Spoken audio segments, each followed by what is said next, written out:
Alien woman nearly loses her arm for stealing food, but a human steps in just in time. Lior Ren had watched more than 200 sentences carried out from behind that glass. Limbs severed, bodies discarded, names deleted. But today, something shifted. Not in the cold, metallic air of the observation deck, nor in the drones that hovered with perfect obedience. It was in the weight of a stare, not the usual panic, not a plea. Just a stare, unmoving, unapologetic. She wasn't supposed to matter, but she did. The prisoner in the punishment circle knelt without protest. Pale lavender skin stretched thin over bone, wrapped in a torn gray shift issued to the accused. Her long white hair, tangled and matted, hung like a shroud down her back. Her left arm, burnt and hastily wrapped with a scorched fabric strip, lay restrained across a sterilized alloy plate. The auto blade above it gleamed under harsh light. The system had already judged her. 2 ration bars stolen from a restricted depot. Larceny Class 2. The sentence, amputation of the dominant limb. No anesthetic, immediate effect. She was alien, a Rinthari by the database markers. Her name, Scylla. And still she looked at him. Not at the blade, not at the executioner, not at the tribunal's hollow dais, only at him. Lior stood motionless on the other side of the glass, hands clasped behind his back, spine straight. To the security feeds he was calm, composed, a perfect ethical observer. But inside something cracked. He'd been trained to monitor emotionless, to record without judgment. His clearance badge granted him access to every trial, but no right to interfere. That was the unbreakable rule. Observe, archive, never act. The execution hall hummed with quiet machinery. Drones shifted angles, recording every angle of the sentence. They always did. 5. The countdown began. 4. The blade adjusted, calculating velocity and entry point. Her arm locked in place with magnetic restraint. 3. She didn't flinch, not even when the blade's engine hissed to life. Lior's fingers curled slowly at his side. He knew what that burn wrap was. Not coalition issue, not medical. Cloth scavenged from personal wear, small, printed with what looked like a faded emblem, barely visible beneath blood and ash. He blinked once, noticed the stitching pattern, child-sized, a child's garment. Her eyes didn't waver, still locked on his. They weren't wide with terror or wild with desperation, just steady and full, like someone who'd already accepted the worst, who had no illusions left to shield her. He remembered that look. His mother had worn it in the hospital's isolation wing, when the humanitarian blockade had cut off supplies and infections set in. No aid was authorized. No rules could be bent. She had died with that same silence in her eyes. 2. Sayla blinked once, slow, and something inside Lior gave way. Not loudly, not with fanfare, but like the slow snapping of a brittle bone. 1. He moved, before the blade fell, before the drones could refocus. His fist struck the emergency override panel with brutal finality. An alarm split the sterile air. Red lights flared. Emergency interference detected, the system blared. Unauthorized protocol breach. Identify. The hatch hissed open. Lior stepped through without hesitation, boots hitting the punishment floor with hard, echoing resolve. The chamber erupted. Drones whirled. Guards shouted. But no one dared fire. He was EOIT. His badge bore judiciary override until formally revoked. Stand down, he ordered, voice cold, clipped. No one moved. He reached her in 4 strides, eyes on hers, still kneeling, still silent. Her chest rose and fell in shallow breaths, but her gaze didn't shake.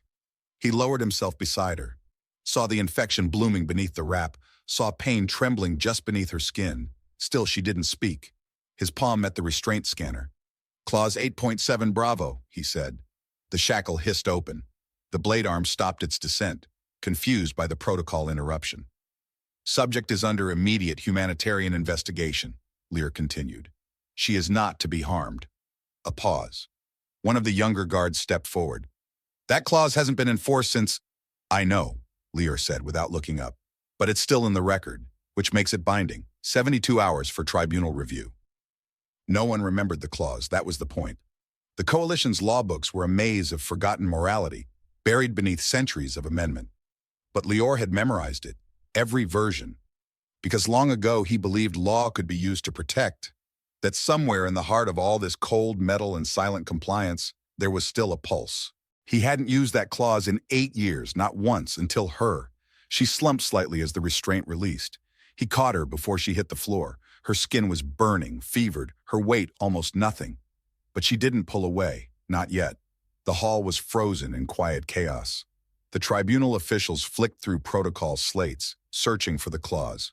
Drones stilled, unsure whether to resume the punishment sequence or halt entirely. The system had no protocol for this. One of the guards murmured, "Why now?" under his breath. Because she looked at me like she knew. Because she didn't beg, didn't scream. Because that cloth on her arm belonged to someone smaller than her. And because he was tired of watching. He turned, his arm steady around her shoulder, shielding her from the eyes of the hall, the same eyes he'd once shared. "File the override," he said. "Protocol confirms 72 hours of immunity pending formal review. She leaves with me." Still silence. The tribunal chair finally nodded, slowly. "You'll answer for this, Observer Wren." He looked up, eyes steady. "I know." They walked through the corridor, quiet, flanked by armed hesitation. Scylla said nothing. Her steps were uneven, but she never stumbled. Lior kept his arm around her, not tightly, but firm, protective. Outside the trial hall, the wind of Xerxes 6 scraped against the outer dome. Thin atmosphere, dry air, unrelenting cold. They walked in silence. But just before they reached the transit bay, she slowed. He turned to check on her, thinking she might collapse. But she wasn't weak. She was looking at him again, really looking. The white of her hair caught the corridor light like silver. Her eyes, impossible to name the color, something between dusk and storm, bore into his, searching for the answer he hadn't given. Why? Not voiced, not demanded, just there. He didn't speak. Words would be too small. Instead, he looked back, unflinching, steady, letting her know that he didn't know either, not entirely. Only that when he'd seen her in that circle, something had shifted, and maybe, somewhere deep inside, he had wanted to be saved too. The silence followed them like a shadow.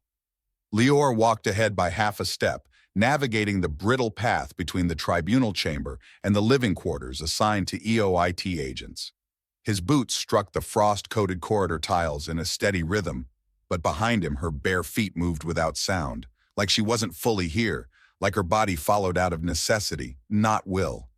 The transit capsule hissed open. He stepped inside and waited. Only when the door signaled an error, too little weight on board, did he glance back. Sayla still stood just outside the entrance, her body stiff, one hand bracing the wall, the other cradling her injured arm. She hadn't asked where they were going. She hadn't asked anything at all. "This is the only place they won't follow," he said, his voice low and even. "You'll be safe, for now." She stepped in without a word. The capsule sealed shut and began its descent into the administrative dome sector. Fluorescent lights passed over their faces at slow intervals. Lior stayed still, arms folded. Sayla leaned against the far wall, legs barely holding her upright. Her skin had gone paler in the ride's harsh light, her lips dry, cracking. Her wound looked worse in here, more inflamed, seeping beneath the filthy cloth. He resisted the urge to reach for his medkit. She wouldn't let him touch her again so easily. He could feel the distance between them like static in the air. When they arrived at his quarters, the capsule door opened with a mechanical sigh. He stepped out. Again, she hesitated. "It's just a temporary station," he said. "Only one entrance. No surveillance inside. You'll be alone." That word made her eyes flick toward him, not with hope, but suspicion, as if solitude and safety were never the same thing in her world. She followed him in anyway. Lior keyed the security seal, locking the reinforced airlock behind them.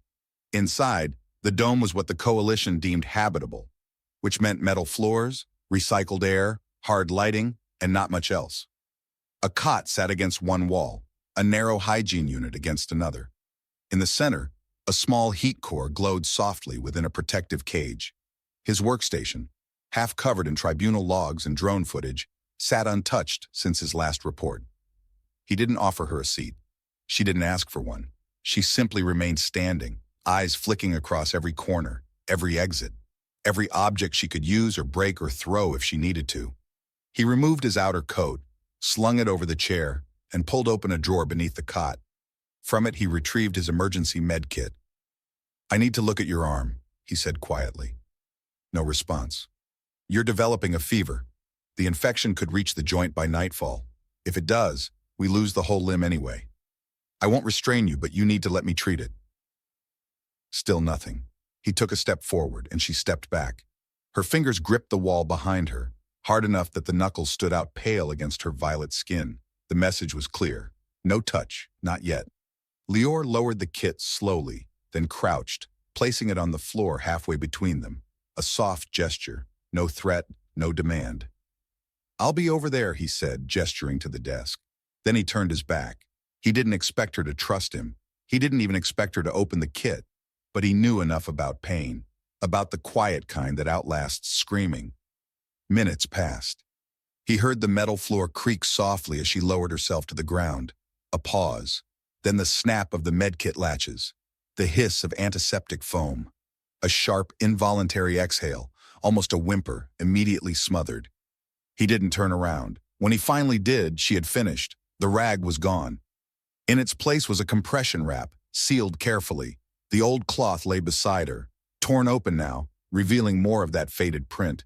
Lior stepped closer, slow, cautious. She didn't flinch this time, but her body was rigid.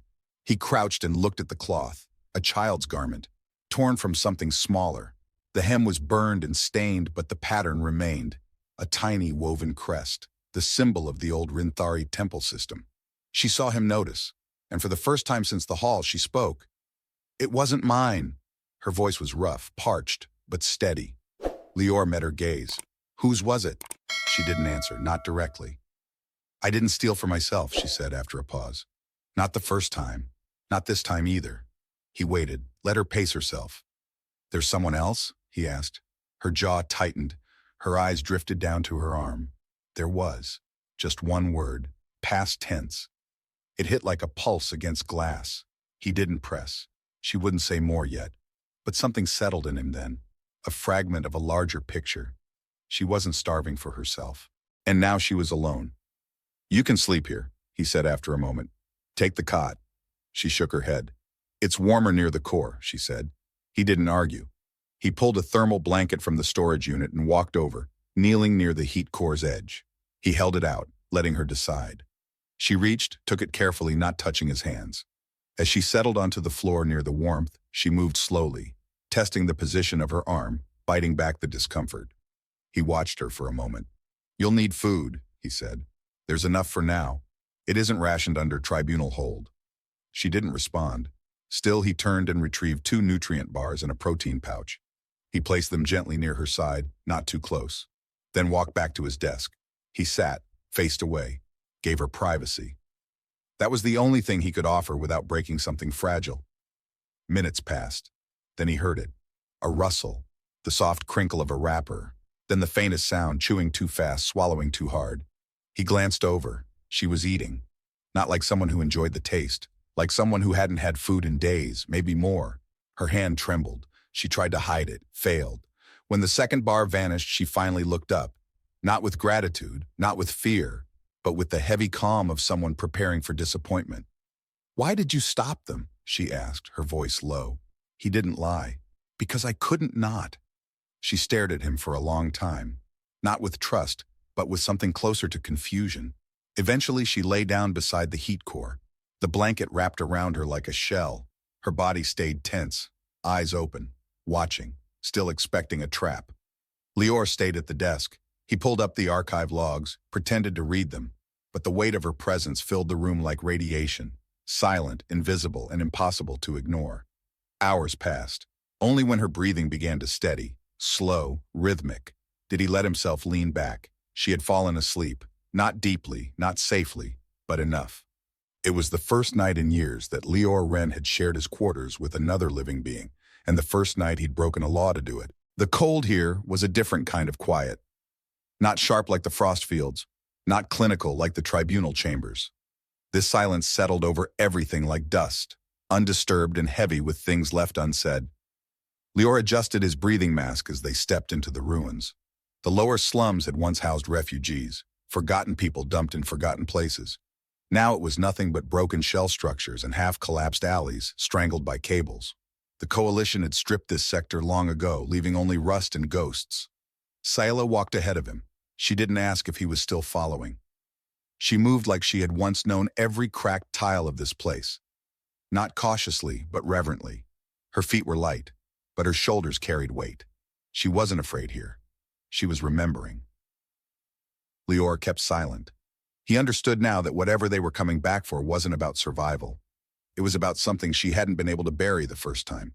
They reached a crumpled corridor sealed by a scorched blast door that had warped from heat. Sayla stopped and crouched beside it, fingers brushing the soot-stained metal. She didn't look at him. "I didn't think I'd come back," she said. He waited. She moved a panel aside, revealing a rusted hatch, the kind that hadn't been touched in years. Lior knelt and helped her pull it open. Below was a dark crawl space, barely wide enough for one person. Sayla descended first without hesitation. Lior followed, the metal biting cold through his gloves. The crawl space opened into a small chamber lit only by the dim green flicker of a broken power core.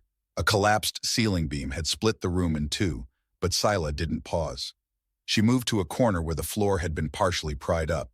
Lior stopped at the threshold, sensing before she even touched the spot what lay beneath. She knelt slowly and pulled away a slab of metal. Beneath it, wrapped in a faded thermal blanket, was a child. His body was still, curled in on itself like he had fallen asleep and never woken up. A silence wrapped around them both. "I came back," Sayla whispered, but he was already gone. She reached out, fingers trembling, and brushed the edge of the blanket. "I told myself one more ration bar would make a difference, that it wasn't too late." She exhaled, slow and broken. "I thought I'd buried enough already." Lior stepped forward, crouched beside her, and looked down. The child's features were Rinthari, young, maybe 5 or 6 in human terms. His skin had turned a paler shade of violet, too pale. "I didn't even know his name at first," she continued. "He just followed me after the temple fell. Never spoke, just stayed close. I fed him when I could. Read him stories from the few fragments I remembered. He'd fall asleep pressed against my ribs." Her voice thinned. "I didn't ask for him, but he stayed anyway. And when the others left, he stayed. When the food ran out, he stayed." Her hand rested gently on the child's back. "And I left." She said it flatly, but the guilt underneath it bled through. Lior swallowed. "You came back. Too late." She lifted the child's small body with both hands, carefully, tenderly. She held him against her chest for a moment, not for him, but for herself, as if to say goodbye properly this time. Then she laid him down on the floor and began to dig. The ground here was stiff with packed ash and fractured tile. Lior knelt beside her and used the small foldable spade from his belt kit. They worked side by side in silence until their hands were sore and grime clung to their gloves like soot. When the hole was deep enough, Sayla wrapped the blanket tighter around the child and placed him gently inside. She didn't cover his face. Not yet. She placed a hand over his heart. "I used to tell him stories about stars," she murmured, "that they were the voices of the dead, whispering through the night." She glanced up, eyes rimmed red but dry. "I told him once that if he died, I'd still listen." She lowered her gaze again. "But I didn't. I didn't even bury him." Lior didn't speak. He placed a hand on her back, not pressing, just resting. A gesture that asked nothing and offered everything. Together they replaced the soil, covering the small grave with solemn, unhurried motions. When it was done, Sayla unwrapped the cloth around her own arm, revealing a strip of child's garment she'd worn for days, and folded it into a triangle. She placed it at the head of the grave like a marker. "He never told me his name," she said, "so I gave him one." She looked up at Lior. "Revan, it means quiet light." Lior let that settle. "It suits him."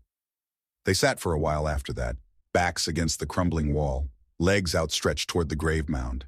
The room was cold, but they didn't move. "I used to think," she said after a long pause, "that the worst thing that could happen was losing him." Lior waited, but it wasn't. Her voice cracked, just slightly. "The worst thing was realizing I might survive it." Lior turned his head.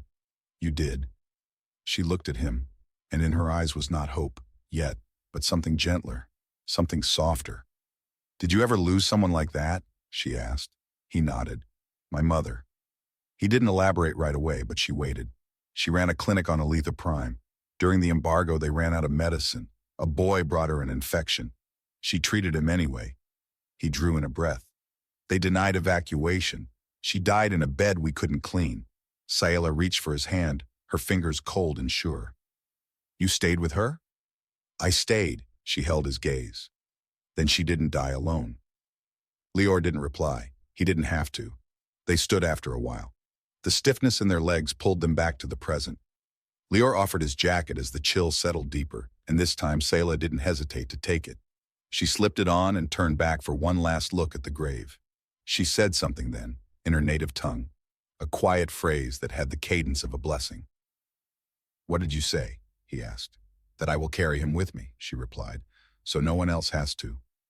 They walked back through the corridor side by side. When they reached the surface hatch, Sayla paused. I won't forget this place, she said. Lior opened the hatch. You're not supposed to. As the door closed behind them, sealing the dead beneath its weight, Sayla didn't look back, but she reached for his hand, and he held it. The fever didn't come with shaking or screams. It came with silence, a slow, heavy stillness that crept over Sayla's body like snowfall, soft but absolute. She lay curled near the heat core, her breath shallow, skin too warm, too dry. Lior had tried to cool her with water, wrapped her in a thermal blanket, replaced the dressing on her arm. Nothing broke through. He didn't know what more to do, except stay. So he did. Hours passed. He didn't sleep, didn't eat, just watched her chest rise and fall, trying to memorize the rhythm in case it stopped. Once, in the middle of the night cycle, her lips moved. Not words, just a soft sound. A memory forming and falling apart before it reached air. Lior leaned in. Her hand twitched weakly toward her side, as if searching for something. He offered his. She didn't take it. But she stopped moving, and her breathing steadied again. He sat back and stared at the wall. The dome light had dimmed hours ago. A faint hum buzzed through the metal seams. Outside, the wind stirred dust across abandoned courtyards. Inside, it was just him and her, and the weight of everything they didn't know how to say. When the fever finally broke, it was quiet. She blinked first, slowly, carefully, as if waking was a decision, not a reflex. Her eyes stayed half-lidded, tracking the glow of the heat core. Then her head tilted just enough to find him. You didn't leave, she rasped. He shook his head. You shouldn't have stayed, she said. He didn't answer. Her voice faded back into silence, but her hand moved, this time deliberately. She reached toward the blanket's edge, fingers brushing against his sleeve, not asking, not testing, just contact. He let her. Lior had seen soldiers bleed out, had recorded death sentences without flinching, but watching her almost vanish in his arms had shaken something loose in him, something he didn't know how to name. So he just sat beside her, quiet, present, still. Later she spoke again, just a whisper. He used to sleep with his hand on mine. Revan. He was afraid I'd disappear in the night. Lior looked at her, but she kept her eyes on the floor. When I left to find food, he'd stay in the vent tunnels. Wouldn't eat until I came back. Wouldn't speak to the others. I was the only voice he trusted. She paused. I stopped talking after the temple fell, but he made me start again. Her eyes lifted to his. And when he died, I buried every word I had left. Lior nodded, his voice low. You don't have to explain. Yes, I do. She sat up slowly, the blanket slipping down her shoulder. Her skin was pale, bruised in places, the lines of fatigue etched deep. But her spine stayed straight, her hands steady. I came back for him that night, and I was too late. I sat beside his body and said nothing, not even goodbye. A breath, almost a sob, but held. I thought if I punished myself, if I went quiet again, maybe I could undo it, or at least not make it worse. She looked at him. But it didn't help. Silence never stopped anything. It just made me disappear with him. Lior shifted closer. He didn't reach for her, just waited. Her eyes scanned his face, searching. Then she asked, Why did you pull me out of that circle? He didn't speak at first, then, Because I've been in that place. She frowned. He continued. When I was 16, my mother died in front of me. We were on Elite Prime, a blockade, no med clearance, no drugs, no permits, just a fever, something simple, something curable. His voice dropped. I sent 4 requests to the coalition, no response. The override came the day after she died. He looked at his hands. They made me sign the receipt, like she was just another failed transmission. Sayla studied him. Her fingers brushed his wrist, slow, deliberate. Do you think we keep doing this because we think next time will be different? Lior met her gaze.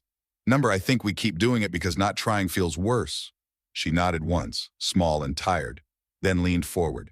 Her forehead touched his, light and cautious. He didn't move, just closed his eyes. She stayed there, breathing quietly against him.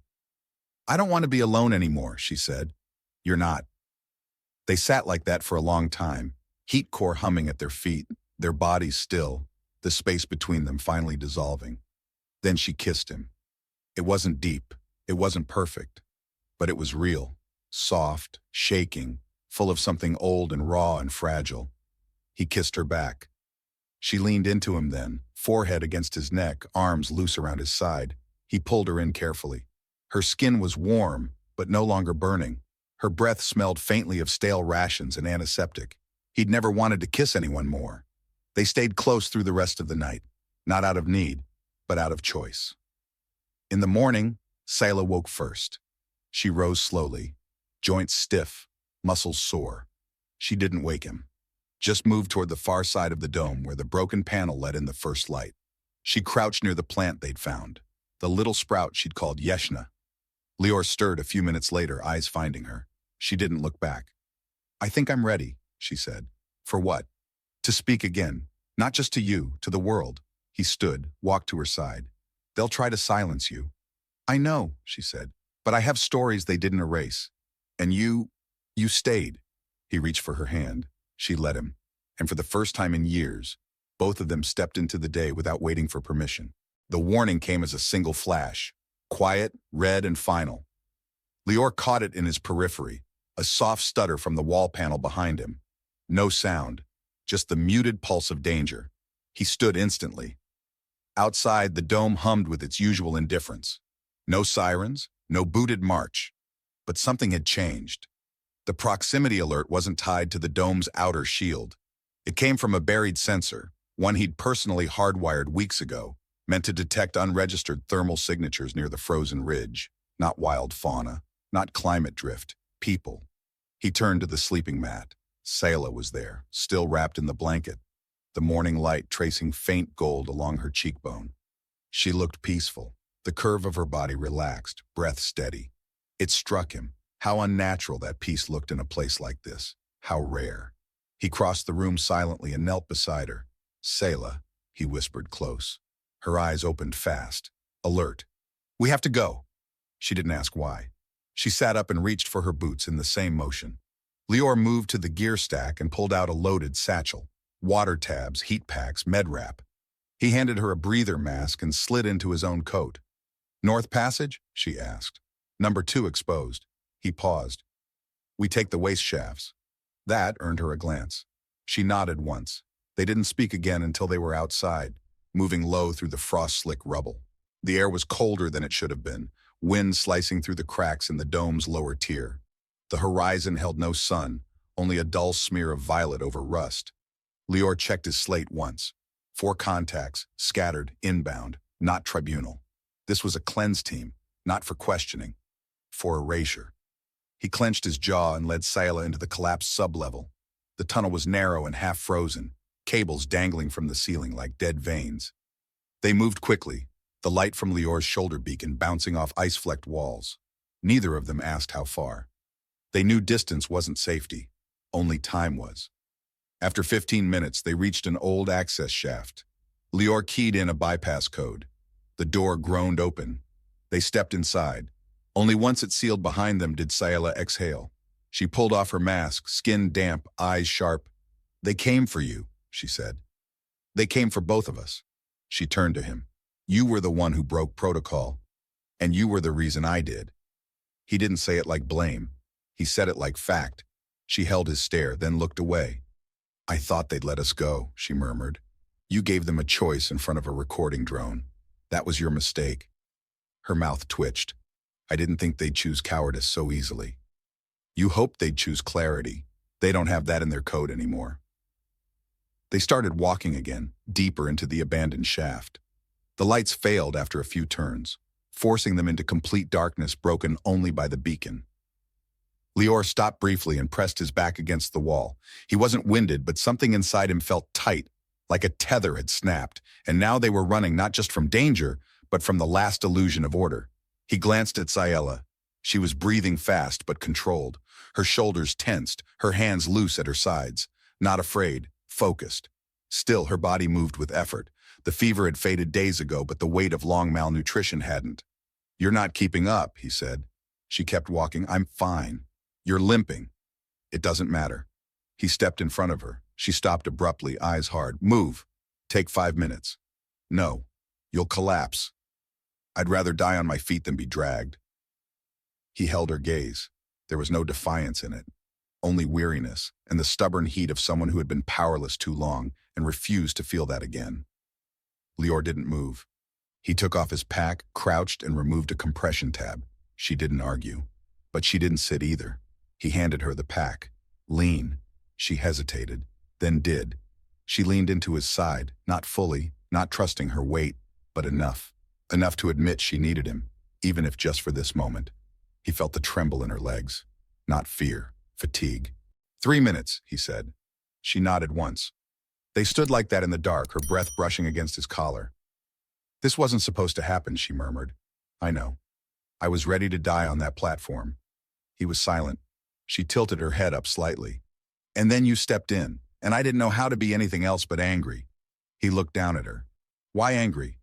"Because I didn't know if I deserved it, the saving, the second chance." "You do. You didn't know me. I knew what I saw."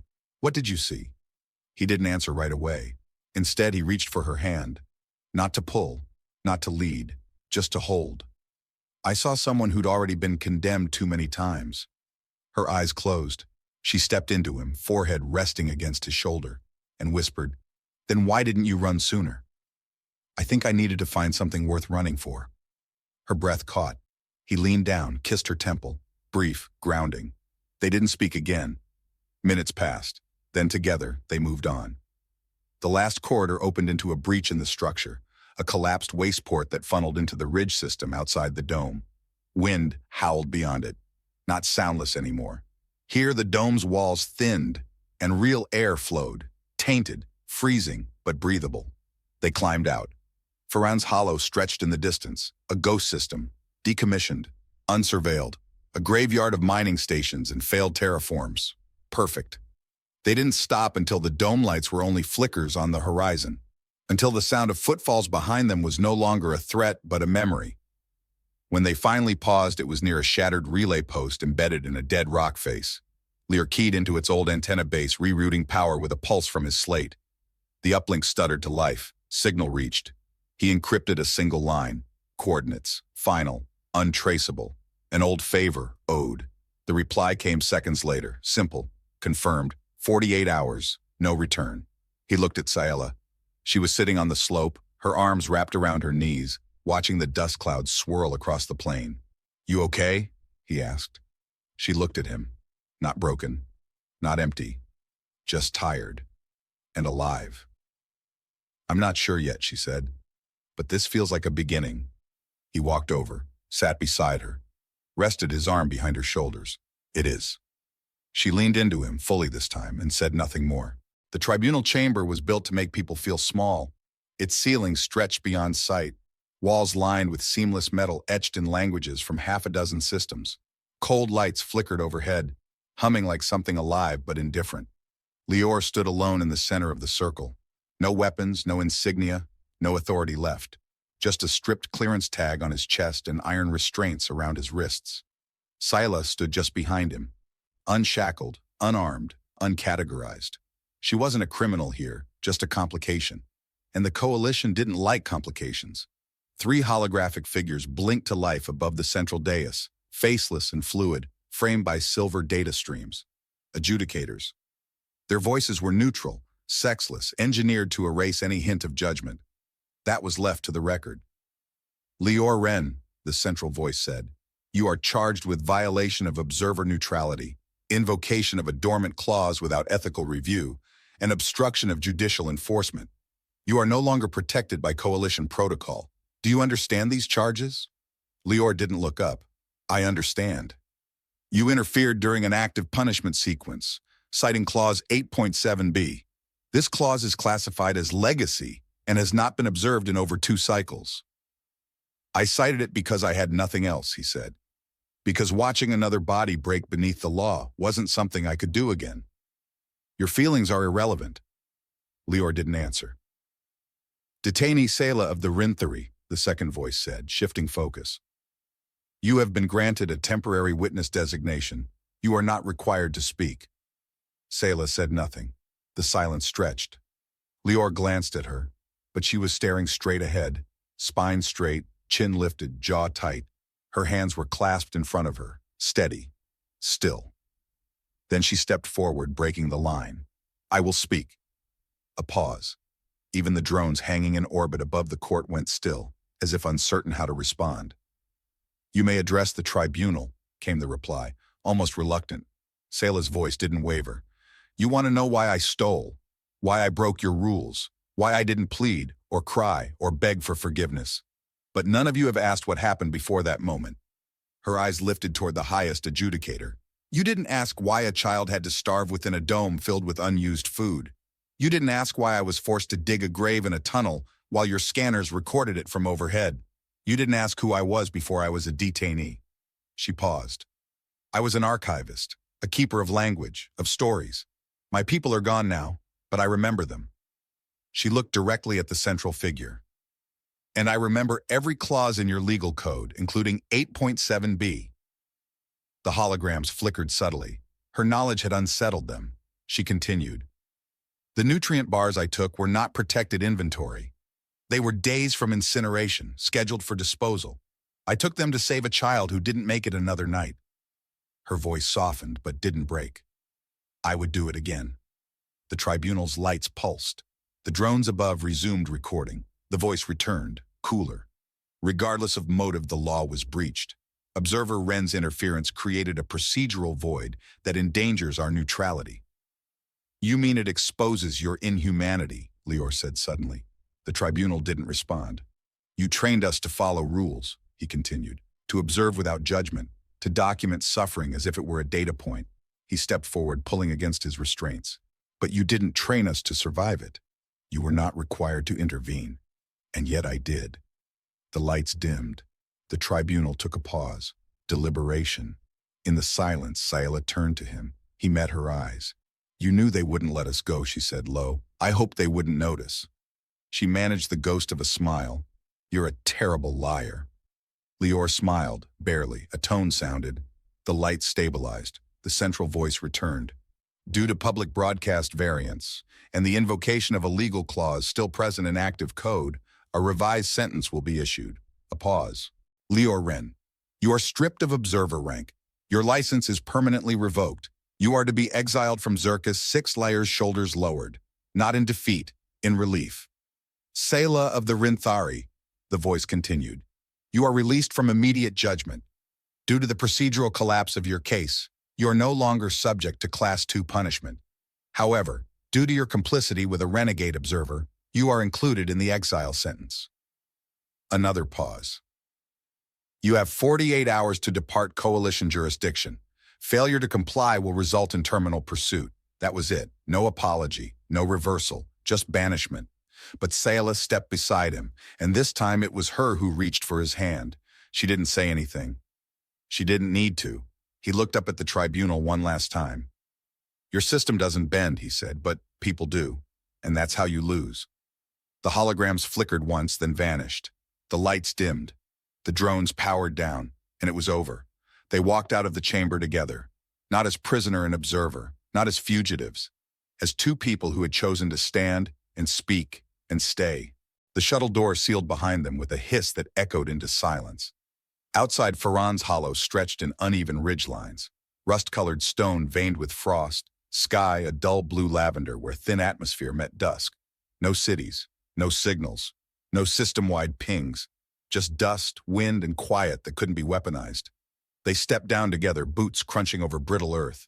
Lior carried the small case slung across his shoulder, seed canisters, water filters, a toolkit, 3 ration packs. Selah carried only herself, but she was upright, stronger. The exile order had come with coordinates, but no promise. The station dome was buried in the hillside, half collapsed, systems on emergency loop. It was enough. more than either of them had ever been given before. Inside, the air was stale but breathable. Artificial heat stuttered from rusted vents, flickering through overhead ducts. The generator hummed in tired protest, but it held. They didn't speak until the hatch locked behind them, and Lior reset the oxygen protocols. Sayla moved slowly through the interior chamber. Old crates lined the walls, dust-covered, untouched. She pressed her fingers along one and wiped a line through the surface, then stared at the mark. "This place was abandoned before the last war," she said quietly. "I know." She turned to him. "Why here?" "Because it was forgotten." A long pause. Then she gave a small nod. "Good." They set to work without needing to speak more. Lior moved to the power grid. Sayla unpacked the dry materials from the storage lockers and found filters still sealed in their packaging. She didn't smile, not yet, but her shoulders eased. For hours they worked. By nightfall, a corner of the station held warmth. A floor mat was laid out beneath the dome's narrow viewport. A single lamp flickered orange above it. Sayla sat cross-legged beside a salvage food warmer. Steam curled from the edge of a metal bowl. Simple broth, but fragrant. She passed him the spoon without ceremony. He accepted it. They ate in silence. When the bowl was empty, she sat back, resting her palms on the floor. "This doesn't feel like running anymore," she said. "It's not." She looked toward the dome window. Faint stars blinked above the atmosphere, broken by swirling dust and old orbit debris. "I keep thinking I'll wake up in the dome again," she said, strapped to the punishment chair. "No one in the room but the machine." "You're not there." "I know, but my body hasn't caught up yet." He shifted beside her, knees touching. She didn't move away. "It will," he said. "One day you'll wake up and realize you didn't flinch the night before." She exhaled through her nose. "That'll be a strange day. A good one." They sat in the stillness again. He felt it. Not emptiness, but space. The kind that could be filled. Later, when the temperature dropped again, Lior rose and pulled the old emergency blanket from the storage rack. He crossed the room and knelt beside her, unfolding it. She watched him, said nothing. He didn't ask. He simply opened his arms. And she moved forward, slow and steady, and fit into them like she'd always belonged there. Wrapped in the blanket, her head rested against his chest, legs curled beneath her, fingers finding the edge of his sleeve. She spoke into the quiet. "When I was little, the temple had this courtyard, open to the sky. The others used to lie on the warm stone and pretend the stars were listening." He brushed her hair back gently. "Were they?" "I don't know," she whispered. "But it made us feel like we weren't alone." "You're not," he said. "Not anymore." She looked up. In the low light, her face was clearer than ever. Less shadow, more depth. She wasn't fragile anymore. Not that she ever truly had been, just waiting to be seen. He leaned in, kissed her softly, longer this time. Not the first kiss of fear or gratitude, but something fuller. Something anchored in a bond shaped by trust and pain and the slow return of hope. Her hands came up to his collar. She kissed him back with the kind of clarity that only comes when there's nothing left to prove. When they parted, she didn't move far, just rested her forehead to his. "You found me when I didn't think I could be found," she said. "You stayed," he replied. "That saved me more than anything I did." She shifted closer into his arms, her voice softer now. "Will we always be like this? On the edge of something collapsing?" "No," he said. "One day we'll just be." She closed her eyes, and for the first time, she believed him. They slept curled together that night, not as fugitives, not as burdens, but as two people who had chosen to begin something where no one else would look. Morning came with dust-laced sunlight drifting through the viewport. Lior woke first this time, her breathing slow against his chest. He didn't move, just stayed there, letting the warmth between them settle into something permanent. When she stirred, she stretched without panic, blinked slowly, and looked at him with the faintest crease between her brows. "I didn't dream last night," she said. "Good or bad?" "Strange," he smiled. "You're free to be strange now." She nudged him gently with her shoulder, then stood. She moved toward the old hydroponic tray near the station's east wall, brushing her hands along its cracked surface. "We could rebuild this," she said. "We will." "And here?" She pointed toward the side hatch. "There's room for a second dome, something small. Storage. Maybe even a reading room. You planning a library already?" "I kept stories alive when the fires came," she said. Now I want to give them roots. He rose and stepped beside her, slipped his fingers into hers. She laced them. Outside, the wind swept low across the valley. Dust shimmered along the ridge, and somewhere in the soil, a dormant seed waited. The sun broke low across the eastern ridge, soft gold bleeding through Ferran's dust-thin sky. Scylla sat cross-legged on the greenhouse floor, fingers deep in loamy soil. Her sleeves were rolled past her elbows, streaked with dirt, and her white hair, growing longer now, was tied back with a strip of old mesh cloth. She worked without haste, pressing small seeds into the earth, one by one, with the reverence of someone who had once watched worlds vanish. Lior watched her from the doorway, arms crossed, a half grin forming. "You know we only have enough nutrient gel for one tray," he called. She didn't look up. "Then we'll grow what matters." "I was hoping what mattered could be soup," she smirked. "Patience, these are storytellers." He stepped closer. "What?" She brushed dirt from her hands and turned to him. "That's what we used to call them. On my moon, each of these carries a bloom that only opens at night. It glows faintly, like memory. The elders said they held stories inside. Do they? Number. But we liked believing it." He crouched beside her and pressed his hand into the soil. It was warm, rich, alive. He hadn't expected to find life here, not really. But day after day, she coaxed things from the ground, things he didn't think were possible outside laboratory domes. "You'll make this place beautiful," he said. She leaned in, brushing her shoulder against his. "I already did." He kissed her cheek. She didn't flinch, didn't pause. Instead, she turned and kissed him back, slow and certain, lips soft against his. When they parted, there was no rush, just quiet breath and closeness. The moment passed like sunlight on still water.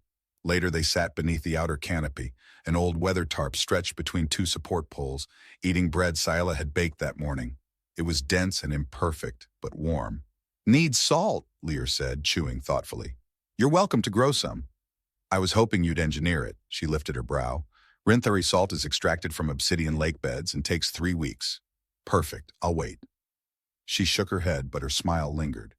After they ate, Lior fixed the filtration console while Scylla read aloud from an old data slate she'd reprogrammed to store temple texts. Her voice was steady now, less cautious with each passing day. She didn't whisper anymore. She didn't hide her words in corners. And Lior never interrupted. He just listened, like the stars used to, she once told him.